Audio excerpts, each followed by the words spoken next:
Bull మళ్లీ రంకెలేస్తోంది. మదుపర్లకు లాభాల పంట పండిస్తోంది, చూపిస్తోంది. సెన్సెక్స్ నిఫ్టీ రికార్డుల మోత మోగిస్తుండడంతో ఇన్వెస్టర్లకు పండగ చేసుకుంటున్నారు.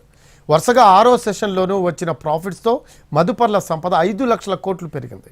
Nifty mid cap, small cap ఇండెక్స్లు కూడా 1% వరకు లాభపడ్డాయి. కొన్ని రోజులుగా నేలచూపులు చూసిన స్టాక్ మార్కెట్ మళ్లీ పుంజుకుంది.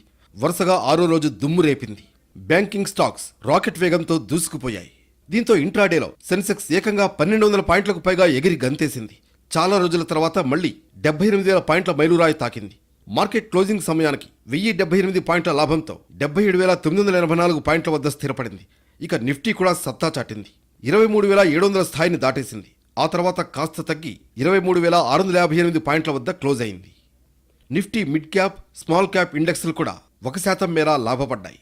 ఉదయం మార్కెట్ ప్రారంభం నుంచే సెన్సెక్స్, నిఫ్టీ జోరు కనిపించింది.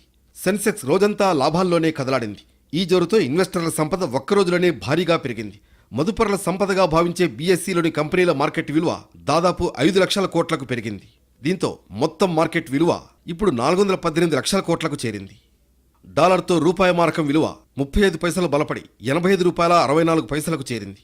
అయితే అమెరికా బాండ్ల రాబడి తగ్గుముఖం పట్టడం మన మార్కెట్లకు పాజిటివ్గా మారింది. అమెరికాలో ట్రెజరీ రాబడులు 40 బేసిస్ పాయింట్లు తగ్గి 4.28% క్షీణించాయి. దీంతో భారత మార్కెట్ వైపు దృష్టి సారిస్తున్నారు విదేశీ ఇన్వెస్టర్లు. కొన్ని నెలలుగా విదేశీ ఇన్వెస్టర్లు షేర్లను అమ్మేస్తూ ఉండడంతో మన మార్కెట్ డీలా పడింది. కానీ ఇప్పుడు సీన్ రివర్స్ అయింది. గత 3-4 రోజులుగా వారు మళ్లీ కొనుగోళ్లు మొదలుపెట్టారు. శుక్రవారం ఒక్కరోజే దాదాపు 7,470 కోట్ల విలువైన షేర్లను కొనేశారు.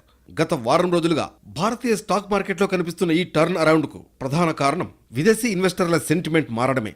నెల రోజుల పాటు అమ్మకాలు చేసిన ఎఫ్ఐఐలు గత 3 సెషన్లలో 2 సార్లు కొనుగోలుదారులుగా మారారు. దీంతో మార్కెట్కు బూస్టర్ డోస్ లభించింది. మార్కెట్ కళకళలాడింది.